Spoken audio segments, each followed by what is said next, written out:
I'd like to call the Monday, June 10th, 2019 Blue Springs Planning Commission meeting to order. And if we could ask you please rise and join me in the Pledge of Allegiance.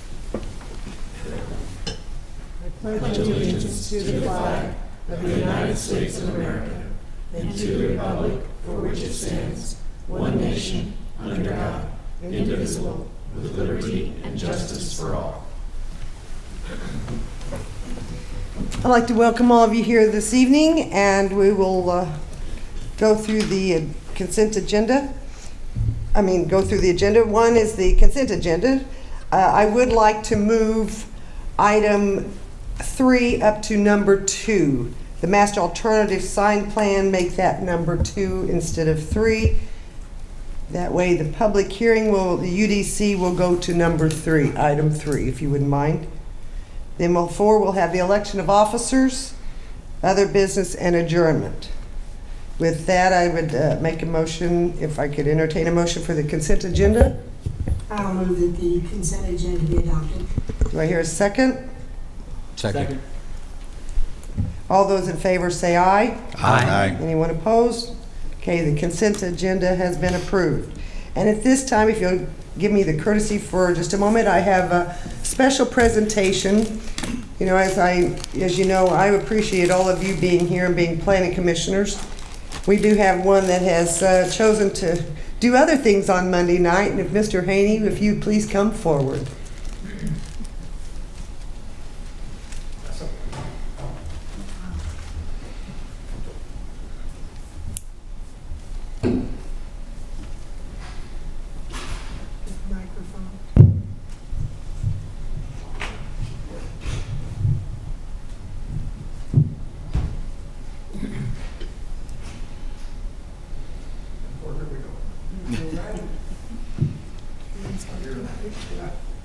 Mr. Haney, it says, presented to Joseph Haney, in recognition of your leadership, dedication, and commitment, City of Blue Springs Planning Commission, April 2004 to May 2019. Boy, that's a long time. Thank you very much for your service, and if you'll turn it around, then I'd like to take a picture.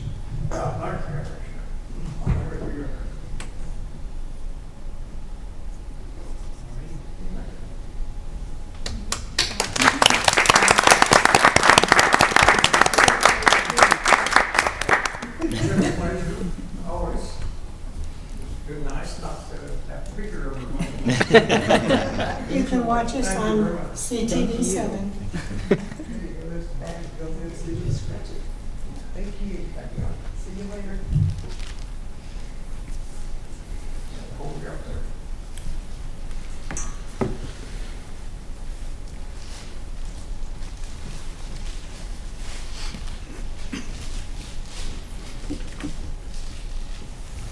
That's quite a long service, so thank you very much, Mr. Haney.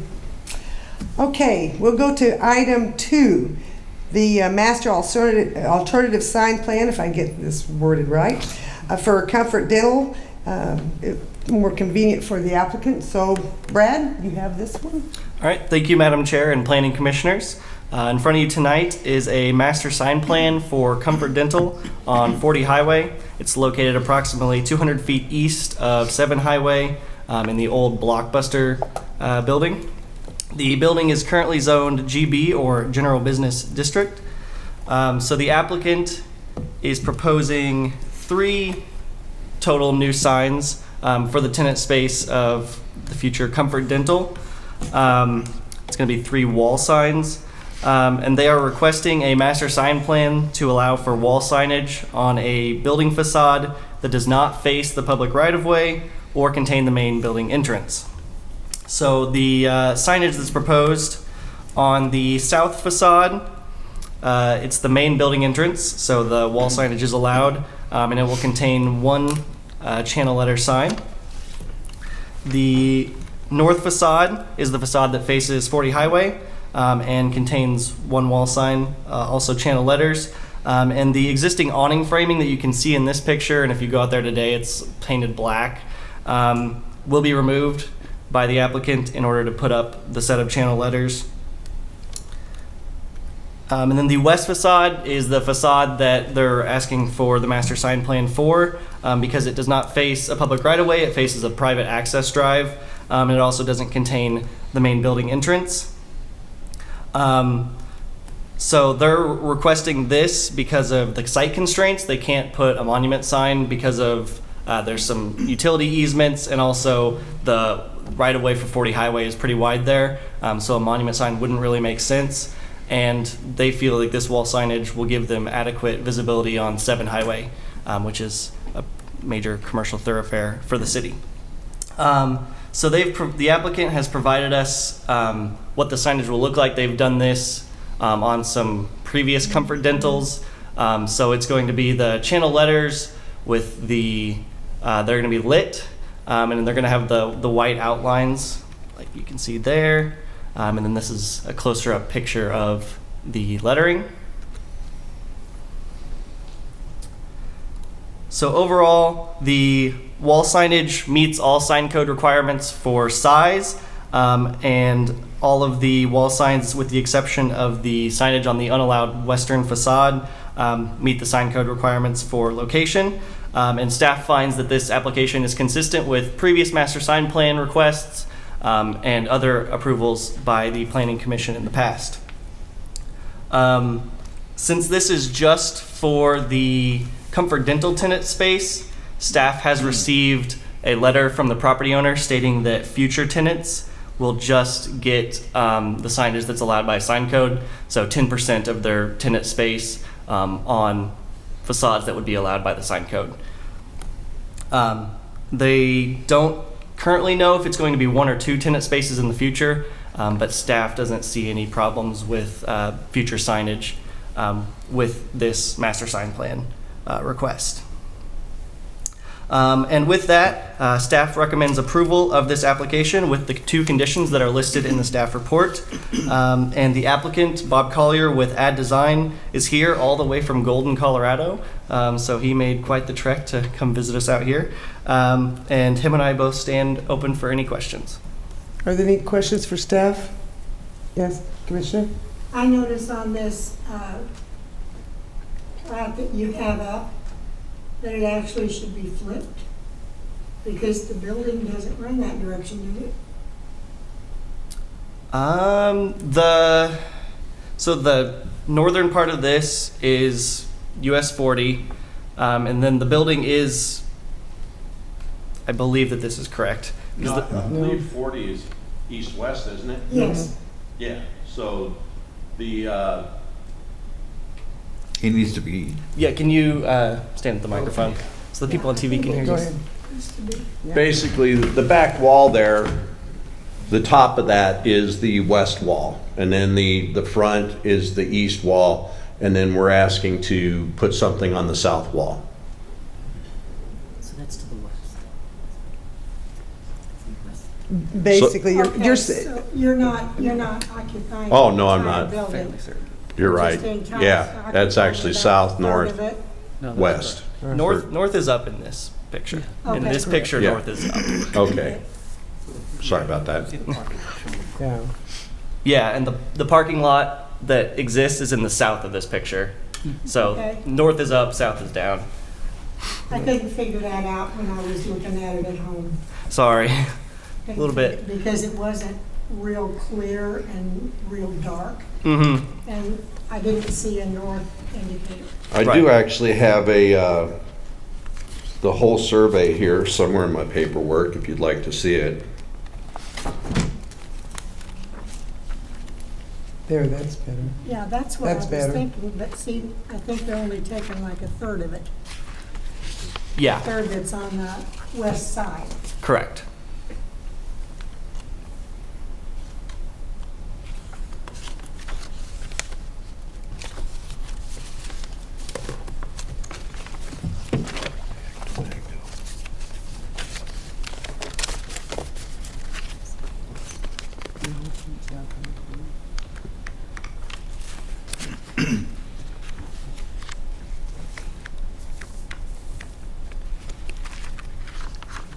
So, Jackie, did you have any other further questions? No, that was Okay. it. Does anybody else have any further questions? I think we're okay, sir. Okay. All right. All right, is there any other comments or questions? Thank you. Guess that's it. Okay. Well, with no further comments or questions, I would entertain a motion. Madam Chair, Commissioner? I would move for approval of the, get on the right one here, Master Alternative Sign Plan for Comfort Dental ASP-05-19-6948 with the 2 staff comments. Okay, is there a second? Second. I think I can put it down here. Okay, we have a first and a second. We have a motion and a second. All those in favor say aye. Aye. Anyone opposed? Okay, that motion carried. Thank you. Thank you for all your accommodation. You guys have a good night. Thank you. Have a safe trip home. Okay, now I will open the public hearing. Let me, since just for formality, go through the public hearing requirements. I'll open the public hearing. We'll call for exhibits. The staff will make their presentation, and they also are the applicant, I believe. We'll call for witnesses in favor and opposed, and we'll have general discussion. I'll close the public hearing, and we'll vote and make our recommendations to the City Council. So with that, I'll open the public hearing for Unified Development Code text amendment, and if our city attorney will read the staff exhibits. Thank you. Madam Chairman, I offer the following exhibits into the record. Exhibit 1, staff report with attachments. 2, affidavit of publication in the Examiner on May 25, 2019. 3, application with attachments. And 4, Title IV Land Use Section Blue Springs Code of Ordinances by reference. Okay, Mr. Mallon? Thank you, Commissioners. This is an application by City staff for a Unified Development Code text amendment with regards to solar energy systems. Currently, the city has no specific development regulations pertaining to solar energy systems or the installation of solar panels in either a residential or a commercial application. The way that the solar panels have been installed to date is that staff has made an interpretation of existing codes and has generally considered solar panels to be considered like other rooftop or ground-mounted mechanical equipment such as air conditioners or other HVAC units. That can present a problem when we add in some of the other standards that are applicable to those other rooftop or ground-mounted mechanical equipment such as screening, which could have a negative impact on a solar installation. And so we are proposing these standards for the installation of solar energy system, which is a collection of all the terms used for solar panels in the city. The intent of our proposed amendments to the UDC is to promote renewable energies, renewable energy sources, by allowing solar installations to be more accessible and financially feasible for residents and businesses in the city, while at the same time providing regulations to ensure that their installation is compatible with adjacent properties. A little bit of history. The city adopted a Unified Development Code in 1996. An amended UDC was adopted in August of 2015, and multiple amendments have been made to that since that time. As trends progress and changes happen in the marketplace, and our code determines itself to be outdated, we make amendments and bring them forward. And that's kind of what why we're here tonight, is we've realized that our code doesn't address solar energy systems, and we've seen a recent uptick in the amount of solar applications, both commercial and residential. And so we believe it's time to formalize our regulations in the code.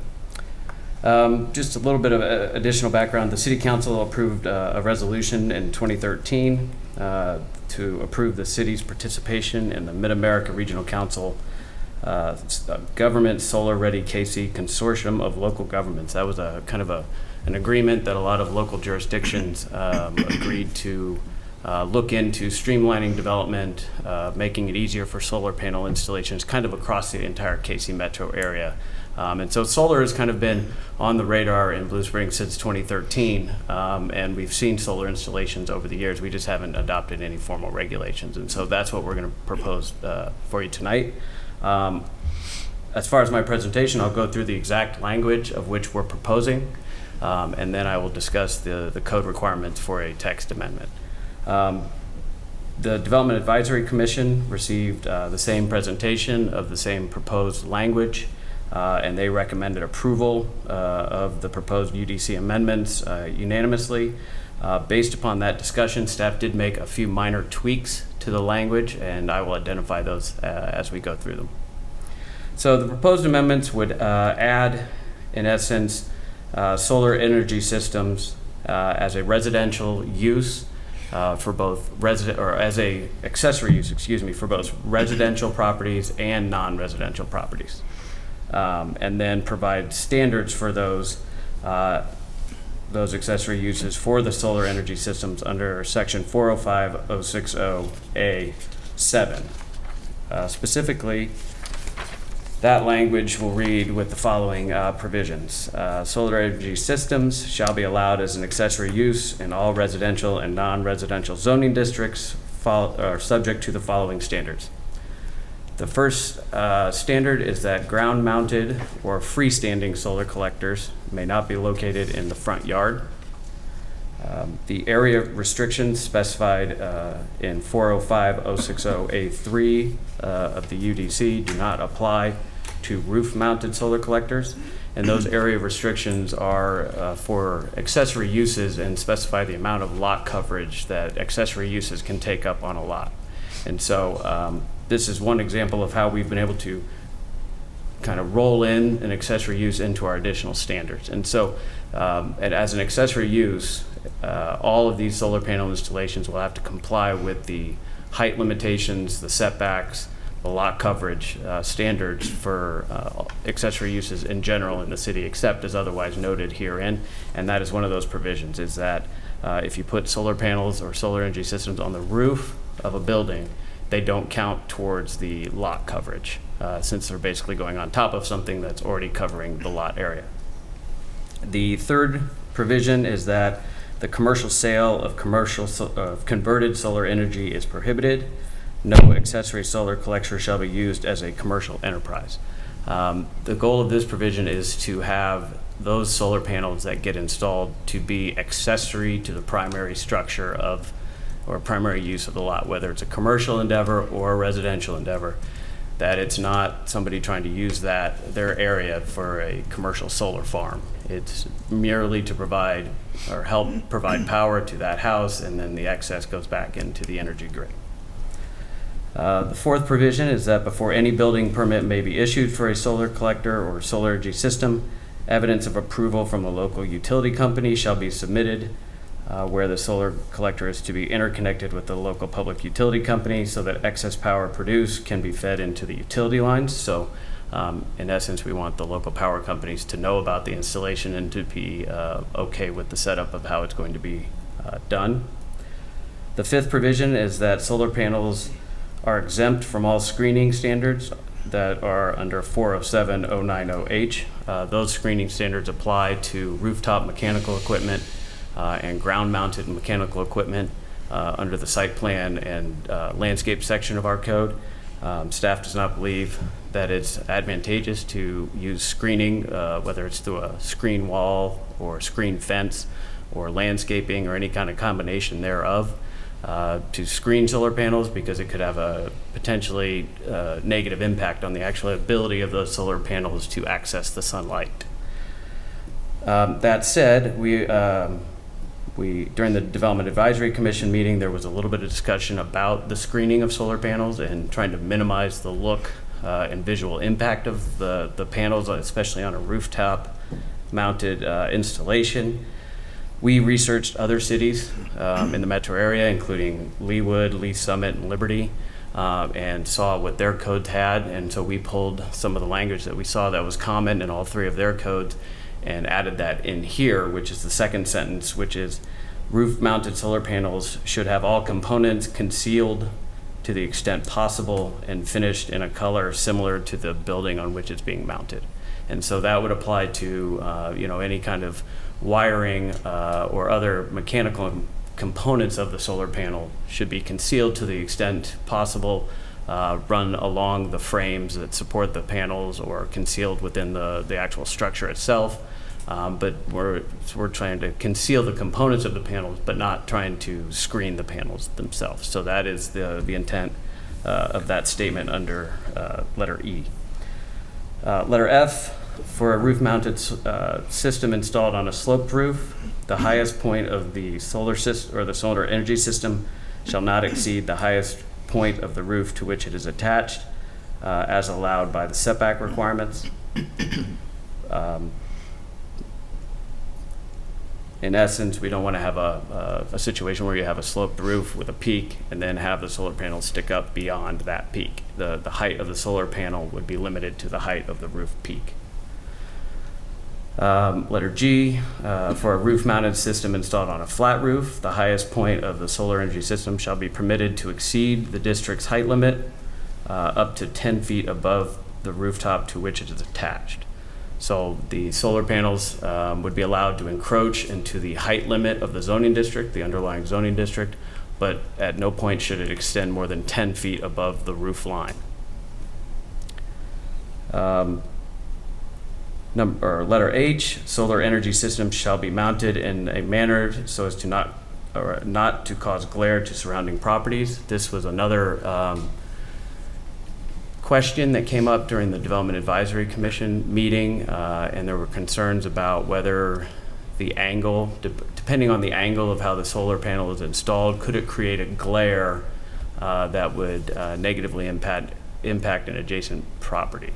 From the research, we found that most of the solar panels do not create a lot of glare, but some could. And so in researching other cities' codes and regulations, that was kind of a common theme we saw, was just to take care when they're being installed so as to not project the sun back at an angle that could, go into somebody's room or somebody's house, or negatively impact the public right-of-way and become a safety concern for streets or anything like that. So we put that provision in here. So those were the two changes to the proposal language that went before the Development Advisory Commission that we then brought before you tonight, were those two changes related to the concealment of the solar panel components and also situating them so as to not cause glare.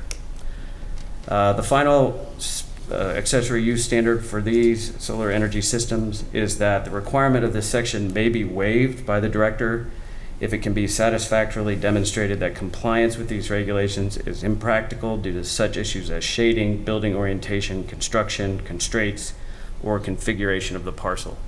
And what this does is it allows the director, because most of these solar panel installations will be done at a building permit level.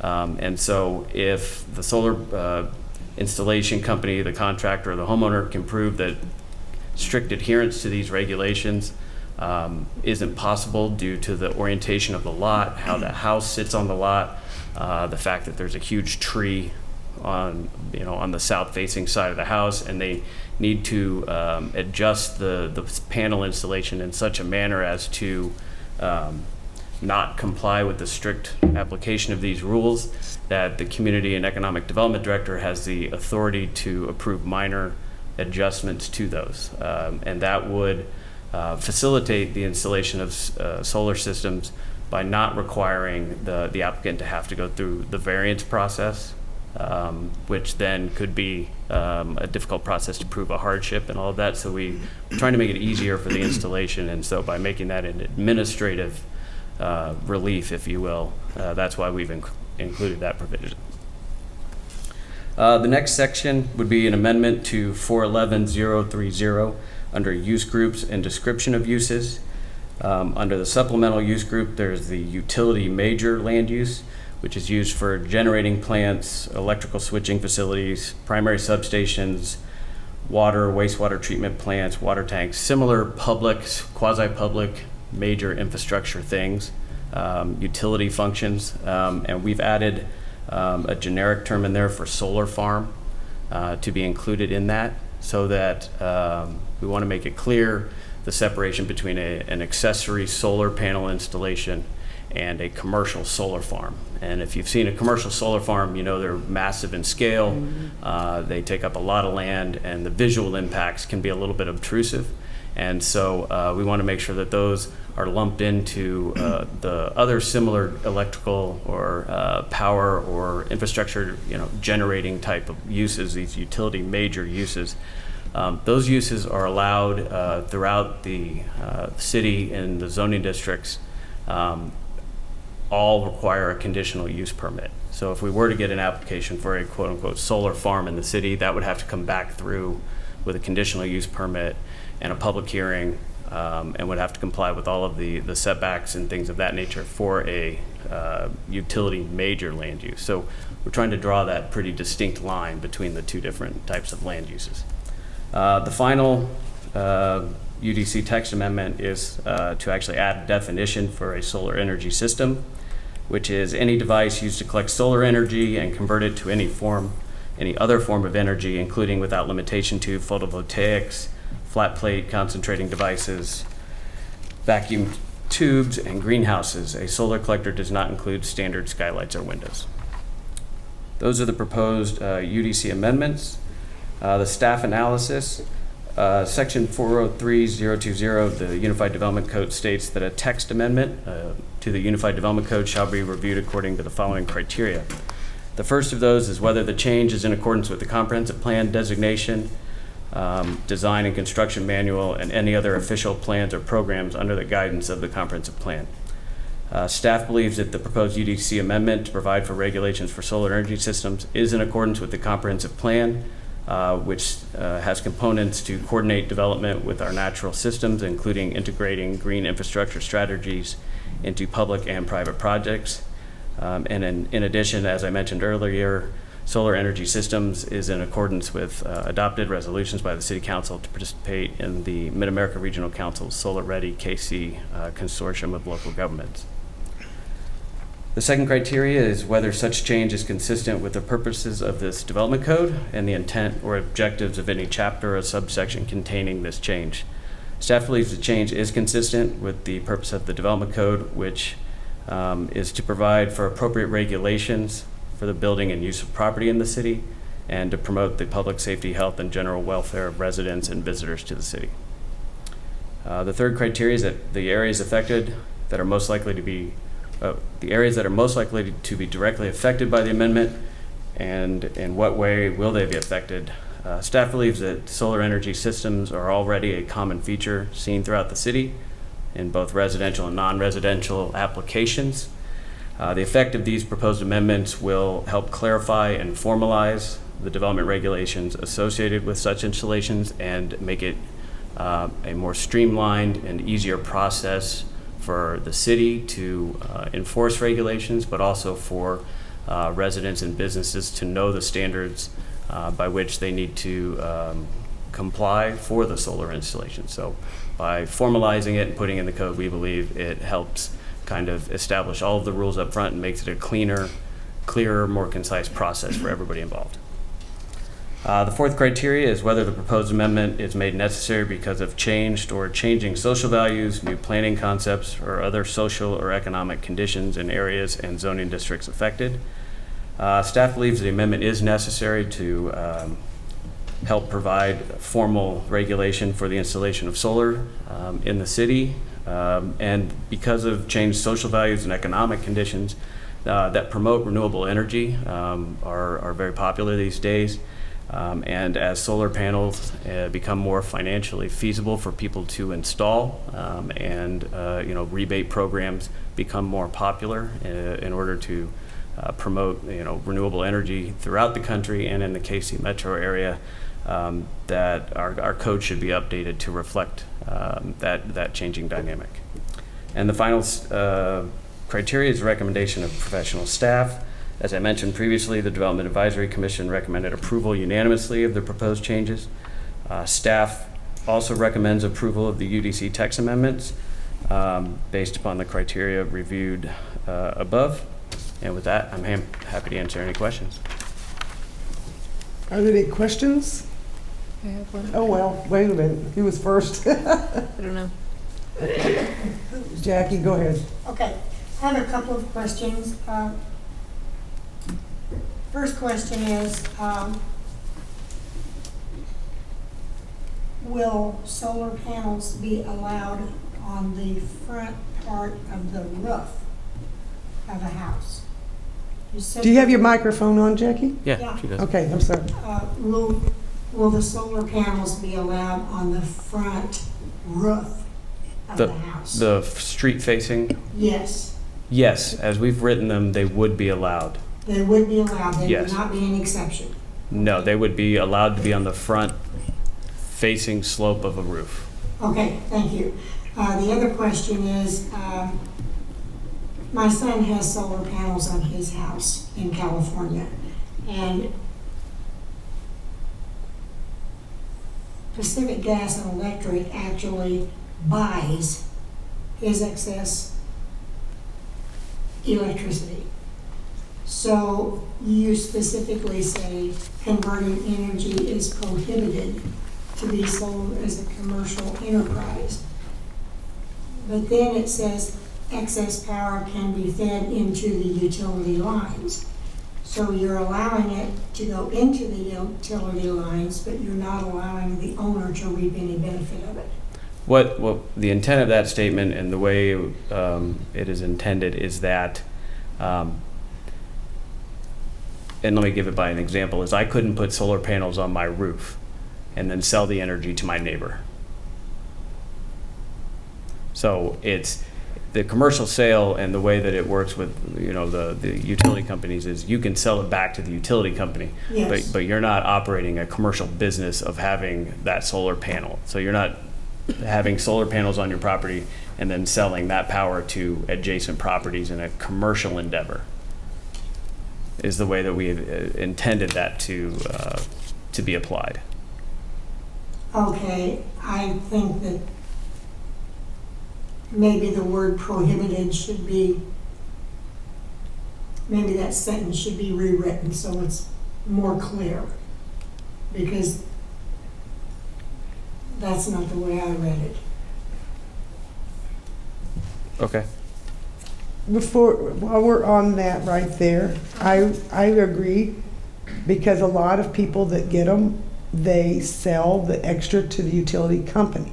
Yes. So just because while you were talking about it, I kind of went through and I said, can be sold only to the utility company, rather than you're worried about the neighbors receiving the electricity.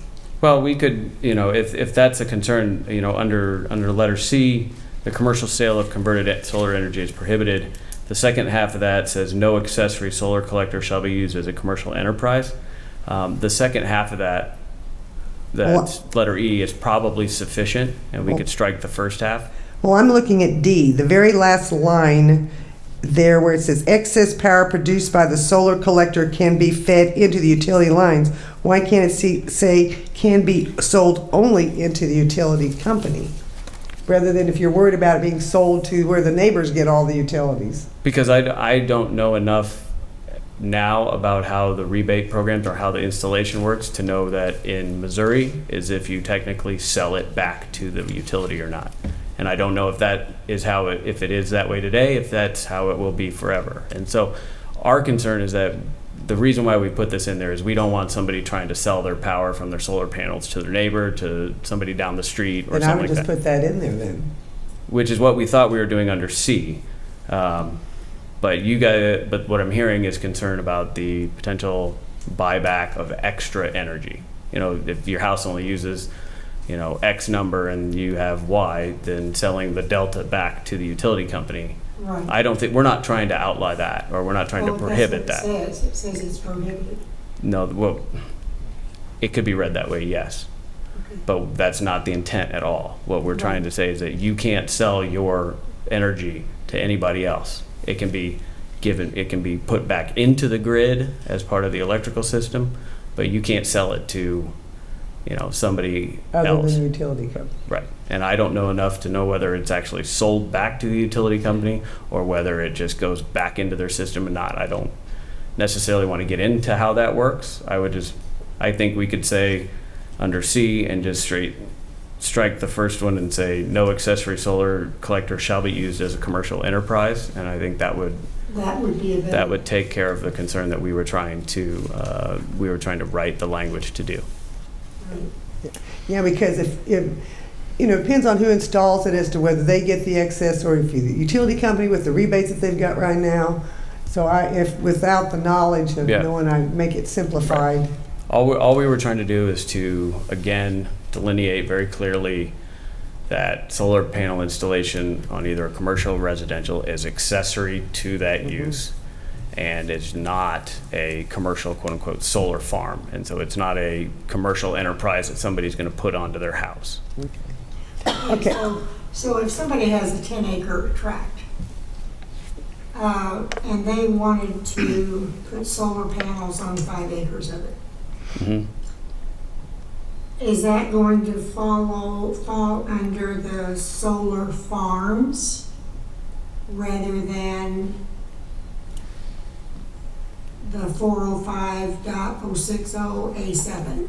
It would depend on how much of the lot they take up and whether or not it still complies with the accessory use standards that are in other parts of the code, which limit you to a certain percentage of your lot can't be taken up by accessory structures. And so if they were to exceed that, that would kick them out of the accessory use category. Then it would become a primary use and it would become a solar farm at that point.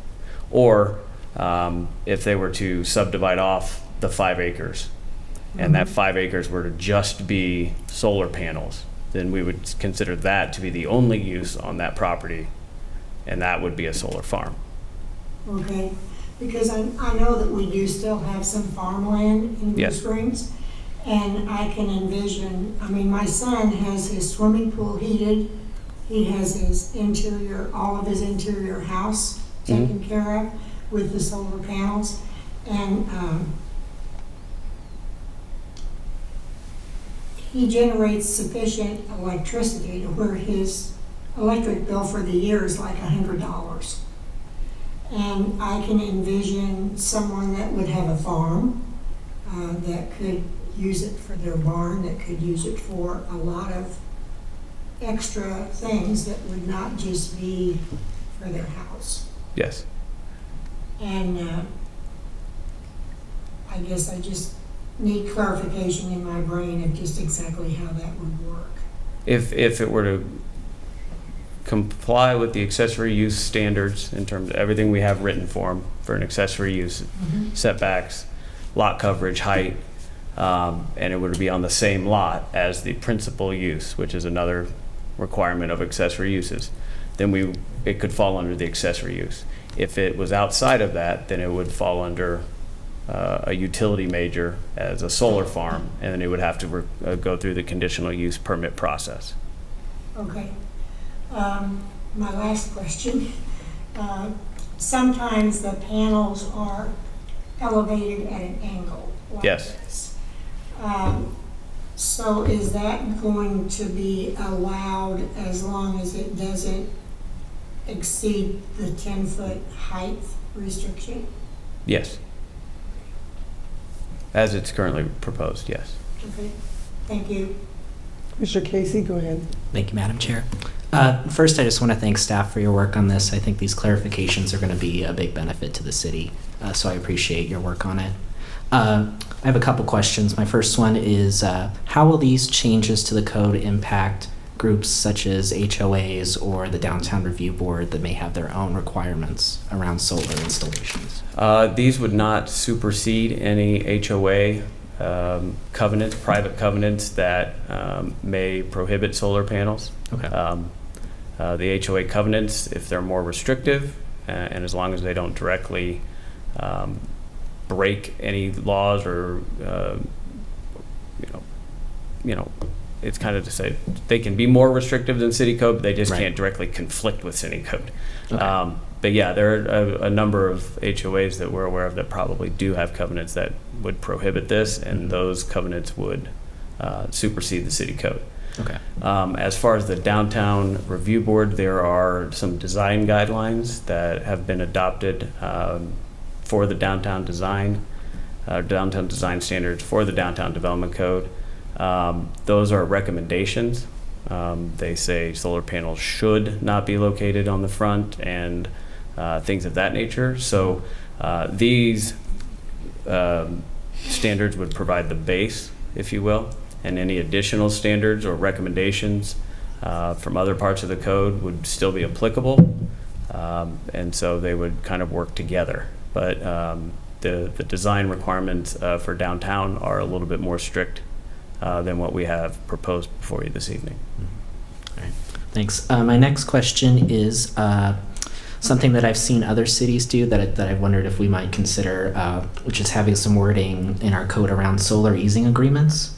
For anybody that doesn't know, that's an agreement between, say, two neighbors, one who maybe wants to get a solar installation, and that guarantees that the other neighbor wouldn't, say, put up an addition that would block sunlight in the future at some point. And that's something that you can already do in Missouri. You can reach out to your neighbor and get that agreement. But I really like the codes that I've seen where the city is actively encouraging that just as a best practice. And I wondered if we had looked at that or if that's something we might consider adding just as an encouragement to people. We certainly can add it if that's what the majority of the Planning Commission would like. We did research those, and there are some cities like Boulder, Colorado, who require solar access easements. And so if one neighbor gets approval to put up a solar panel or a solar array, then the neighbors all around them are then their private property rights are diminished by their inability to expand or put up a tree or build an addition to their house because it could block those solar panels. Personally, and from a department standpoint, we didn't think that we wanted to go that far. And typically we rely, or we let private easements between two property owners kind of stay between the two private property owners, and we don't get involved in them because we don't have a hand in enforcing them. And so our concern was that if we were to put some language in the code that encouraged that property owner to go out and get solar easements, that then the city staff could be brought in to try to help enforce that solar easement. And so we kind of wanted to take a more of a hands-off approach on that, and that's the reason why we did not include it. Okay. One more question around another item that I've seen other cities implement called solar-ready construction. And this is something where as solar panels become more affordable and they become more mainstream, you could run into an issue where older buildings are not able to be easily upgraded. And that could have some damage in the future to the housing market and things like that. And what solar-ready construction does is it ensures that any new construction would meet the minimum requirements for anybody who would want to upgrade in the future. So I'm just wondering if that's something we might want to consider. I definitely think that's something we can consider. I believe that's something that is significant enough to the home building industry that is something we would want to take forward to the Home Building Association of Kansas City to get their input. We did not have a chance to do that over the past few months, as their plate was very full with other legislative issues and our plate was full with other things going on at the city. And so that's certainly something we can have a conversation with them about if so desired by the Planning Commission and City Council. Yeah, I think that would be great. But thank you, Madam Chair. Yes, Commissioner Hollis. Yes, I have one, maybe two questions, depending on how I word this. I understand that the residential they have it on the roof or the backyard. Does that apply to the commercial buildings as well? And is there going to be a distinction between, let's say, an industrial building or a retail building? I'll take the second part first. The the non-residential would encompass both industrial and retail. Okay, so they're treated the exact same when yes. they're wanting to install them. Yes, and so not being in the front yard would be for the ground-mounted facilities. That would be applicable to both residential and commercial. Okay. So that would be anything along the primary front. Every lot has, under our code, a defined front yard, side yard, and rear yard. It may even have a corner side yard, but it should only have one front yard. And that's the primary facade of the building as it faces a public street. And so those accessory uses in general are not allowed in the front yard. We don't allow sheds in the front yard, things of that nature in the front yard. And so we're proposing the same standard to be for ground-mounted solar arrays. Okay, that's all. Okay, any other questions? I do have a few comments, if that's Okay. all right. Placement of the solar panels is really going to just depend on where the trees are or the blockage. You're going to have sun. So whether it be in the front, we just have to accept it. I think it's a great thing because it's going to help our reduce our carbon emissions. We have to think about global warming, and Blue Springs needs to step it up. Kansas City's 23rd, St. Louis is 31st in the bigger cities. And Missouri doesn't have very many cities that have solar panel recognition. I think this is a good thing. And it does, by the way, if you don't know, it increases the value of your home $10,000 to $15,000 if you have solar panels. So I think a lot of people have a negative idea about them. They're the blue hue or they're black, you know. And the only thing that bothered me a little bit was on E again, when you talk about the roof-mounted solar panels should have all components concealed to the extent possible and finished in a color similar to the building. I think that the components should be specified as wiring because you can't change. They're coming out with colors Right. as far as the panels, but they don't, they're not as energy efficient. So the blue, that's why they have blue and the black. Okay. But I think to specify the components, somebody could think that, well, they have to buy Oh, I see. the color to go with the building, But for and then the- you've got a green panel because the house is green, but the roof is gray. Right. So, I understand. Yeah, it would be, the intent is for the, the wiring or other components that they service run the panels. alongside, right. And to have the, support posts and the metal that actually, Mm-hmm. or whatever actually holds the solar panels in place, not the actual solar panel, Right. the photovoltaic panel to be colored to match to the roof. The support structure, the posts and the casing to be matching the roof color. And one more thing, Commissioner, you were talking about the home associations, and I had already thought about that too. Because we approve home association covenants restrictions when they come in. I think a few of the things we could encourage home associations to do is to not restrict solar panel installation. And the other thing is if there are the easements between neighbors, to have them sign or have it in the agreement that they can't restrict if the neighbor does by placing a tree, that they agree in the home association not to restrict by placing a tree that would, if a neighbor's gonna put up, because if you can build a house and put up the solar panels when you build, of course, there are a lot of new residents that have the houses already built. It depends on the age of the roof, whether they can put solar panels up or not. So there's a lot of things that we can encourage the city to do with home associations, even though we can't go backwards, we can always go forwards. Definitely. And those would be a couple of things with encourage them not to have restrictions on the installation. Maybe their architectural review committee would have to approve them, or they'd have to come get a city permit, whatever they can put in there, and then have an agreement between the neighbors not to restrict if they do have a neighbor that puts in solar panels. Yeah, typically, I understand the concern. Typically, when the city does receive a set of covenants as part of a plat application and we record a final plat, we do get a copy of the proposed covenants. What we're looking at in those covenants from a city staff review is to ensure that the maintenance of the common areas is being taken care of. We really don't review restrictions on colors of houses or things about restricting where a shed can go or things like that are above and beyond our code. So that would be something new for us to do.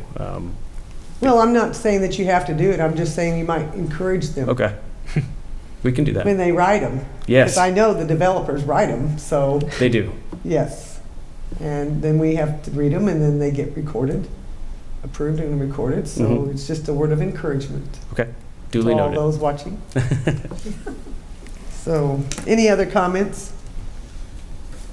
Okay. All right. Anything else?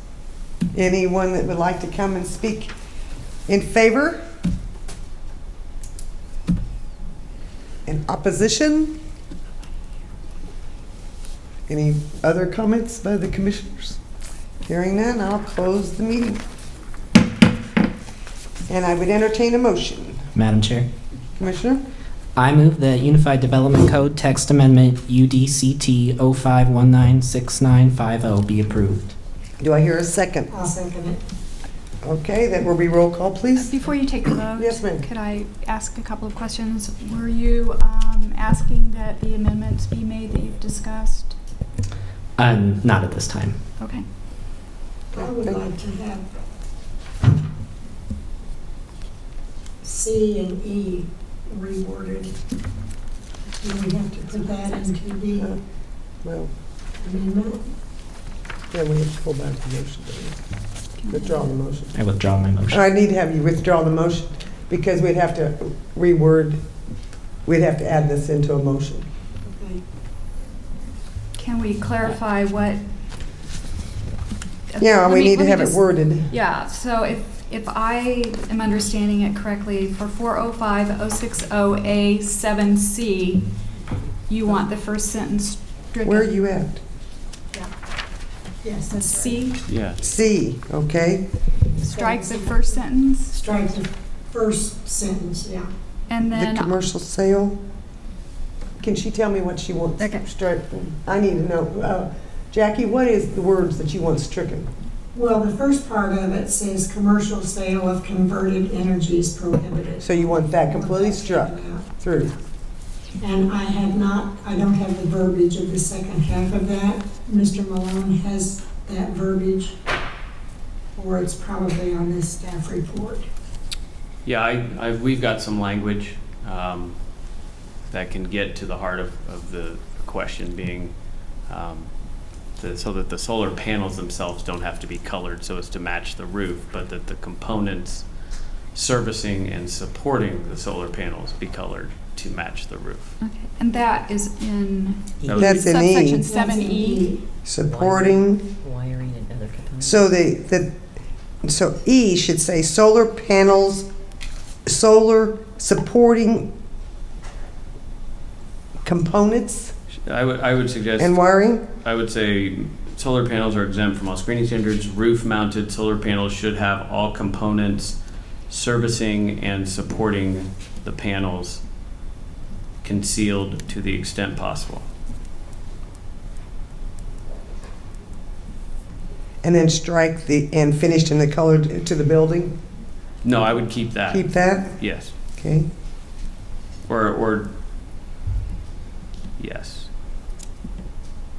Well, So after the word all and before the word components, you want to add servicing and supporting the? what I don't want that to be construed as is to unintendedly requiring the support panel, the support poles to be concealed, quote unquote. Because that, in essence, could be viewed as requiring the screening of all of that, not the difference in the nuance of the word between screened and concealed. But concealed could also mean just being painted to match. Wiring components. So, Why don't you just say wiring and components supporting, or wirings and yeah, we could add that. All all and wiring, servicing, Component. and support and components. support components. We can do that.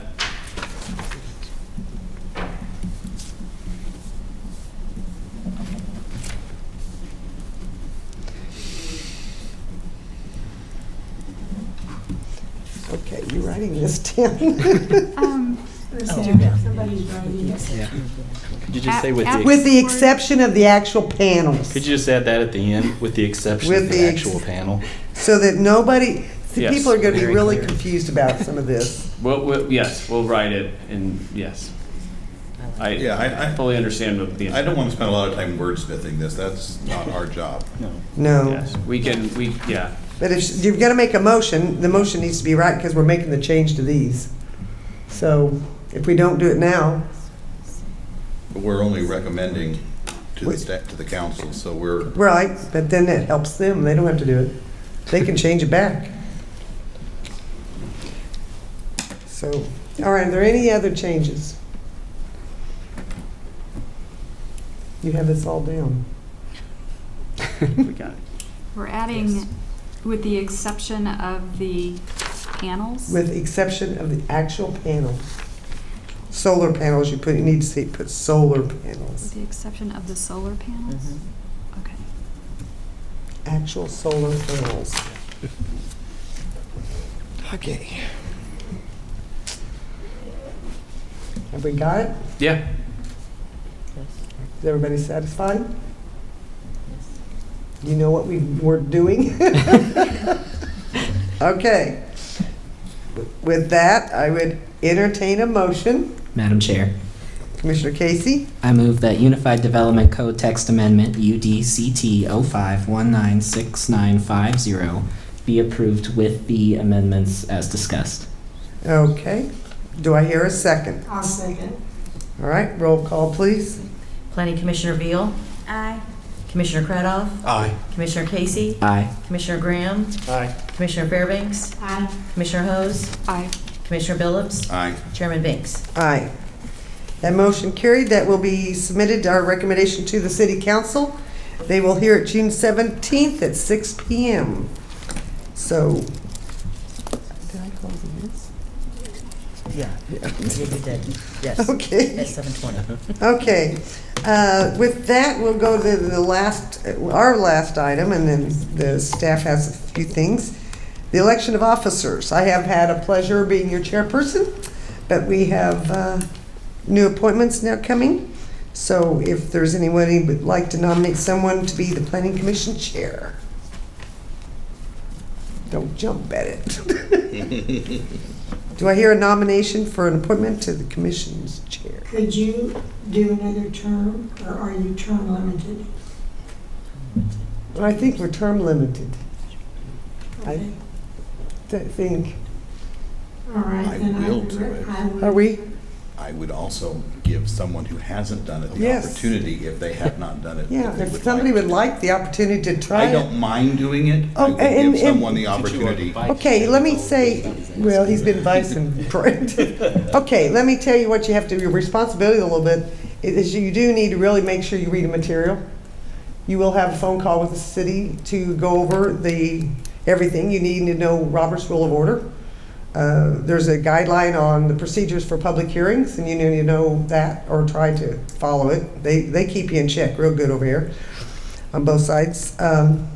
So you just do have a few things, and you have to make sure. Sometimes they call you to go down to the city hall or the city and sign plats, and you have things you have to sign because you're the chairperson. So, that's what you have to do. Has Mitchell Peel done it before? No, I would recommend that he do it. I don't know that he wants to. He already told me that, but since he's not here, that'd be a good.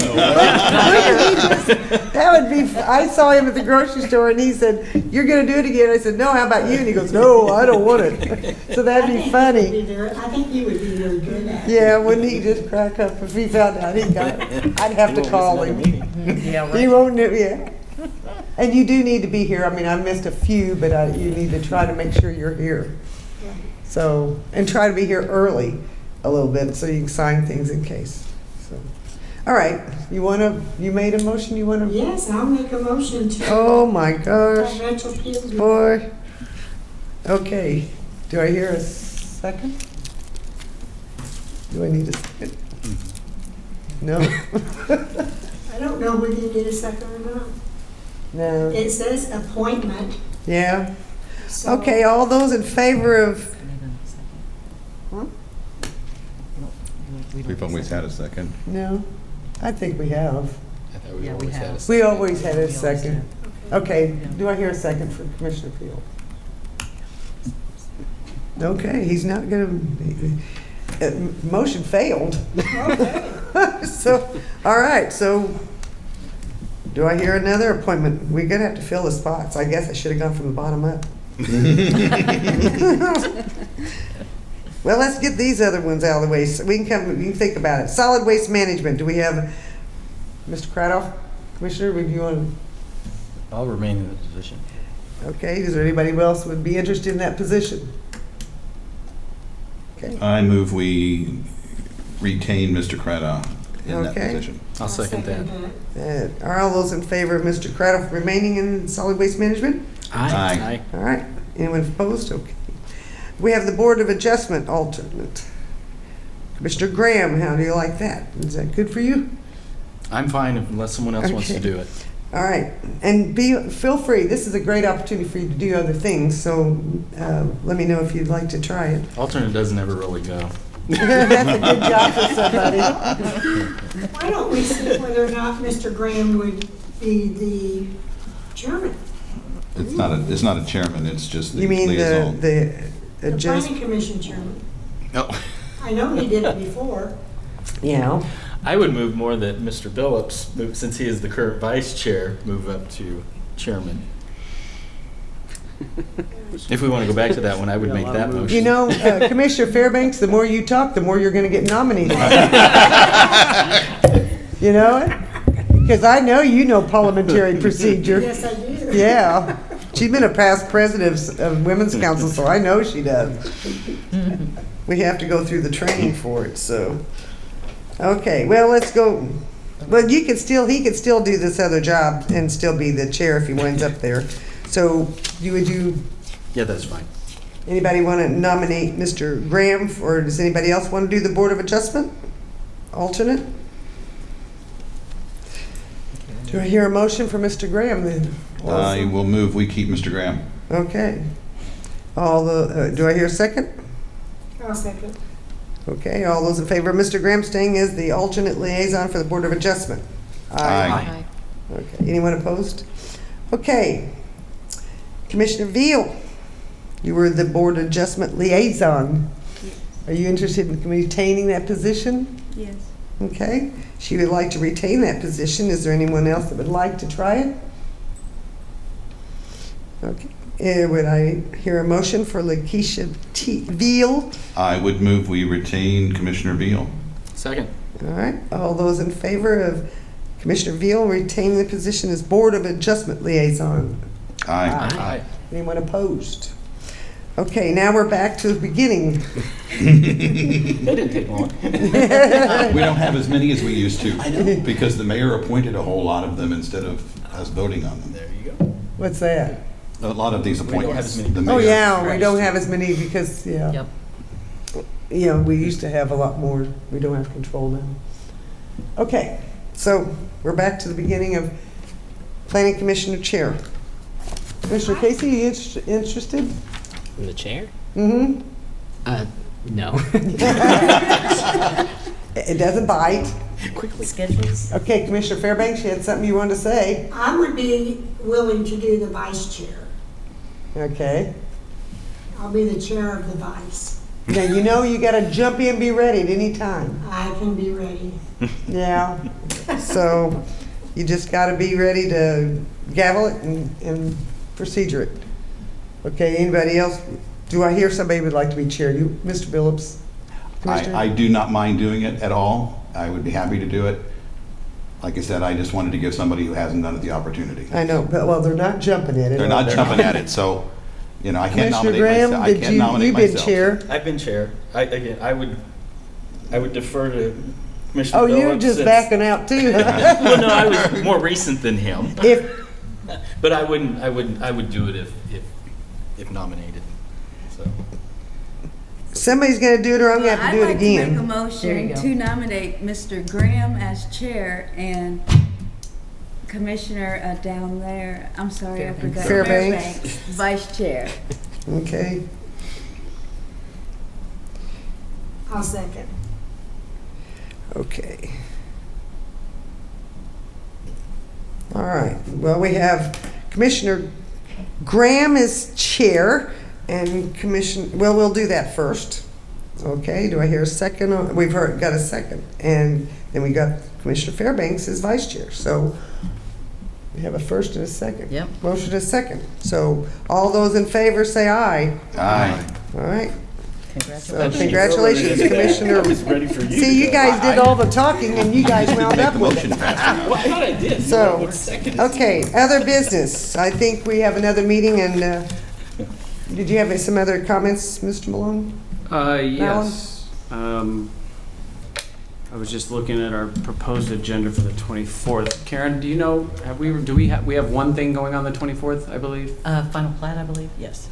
Final plat, maybe a conditional use permit? We will have a meeting on the 24th. We will, yes. Okay. Finally, I would like to point out that at Commissioner Fairbanks' suggestion, we have included a new thing in our Planning Commission staff reports, and we'll do so monthly. It is a development activity report that you'll find on the last page, which gives a summary of any administrative reviews that the city has approved. In this for the month, and we'll do it at the end of the month, so it'll be the second Planning Commission meeting. So staff approved administrative site plan design reviews for William Bryant Elementary School, Commerce Bank ATM for an ATM in the parking lot in front of Big Lots, and for a 4,500 square foot building addition for Swim Things on 40 Highway. Staff also approved 21 sign permits, 10 of which were temporary and 11 were permanent. From a building permit perspective, within the month of May, staff approved 12 residential building permits and 26 residential additions or alterations, 1 new commercial building permit, and 6 commercial alterations.